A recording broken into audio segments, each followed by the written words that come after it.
complexity of Eloqua. I know you mentioned that, Aaron, and folks are kind of wondering, what's a good place to get started, right? Where do you start when you're first coming into Eloqua? What might be a few things that you would consider or you might pass on to individuals? I did this actually when I was joining Cornerstone. A business unit didn't have Eloqua yet, so we onboarded them. And so a lot of that was focused around training my marketing staff of what the capabilities are to kind of get their mind flowing around how they could use it. But a big thing we focused on for onboarding was forms, frankly. And so starting out building out all the forms that they had on their website, building those into an Eloqua version, and then starting to think about what should happen next, right? So when someone fills out that quote form, what do I want to happen? I want them to get an autoresponder email. Maybe I also want to send them to a custom object. I want to have that custom object have some rules in it. If it applies, maybe I want to send them over to the CRM system too.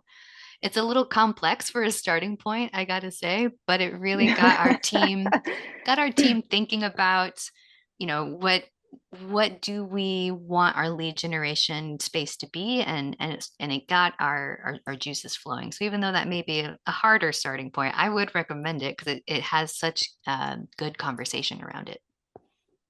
Yeah, for sure. And as from our standpoint, right, we implement so many clients across the board, different Mm, industries, construction, engineering.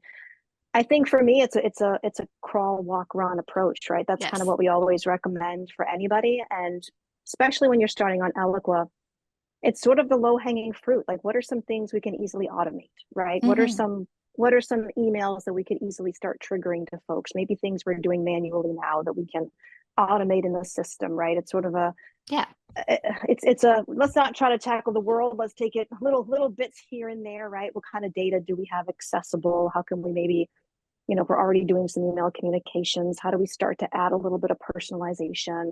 To your point, are there some transactional emails we might be able to build in? And then over time, right, we can grow in complexity. And Scott, you've done this a million times too. I'm sure you have some thoughts there.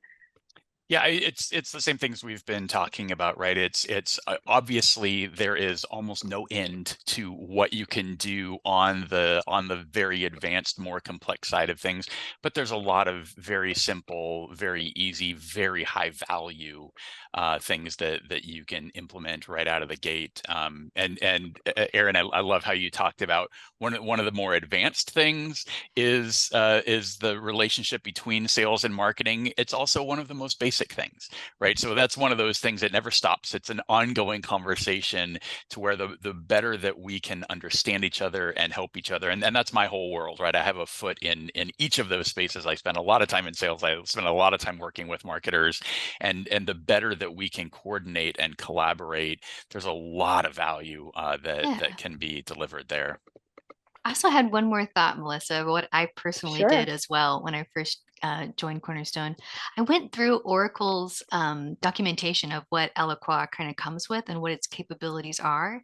And I just made a note of what we were actively using versus what we weren't yet. And then I just slowly filled up the gaps, right? Started to think about what in there was like, we definitely should be using today, and then what I could wait a year on or something more. But that helped guide me as far as building out that roadmap as well.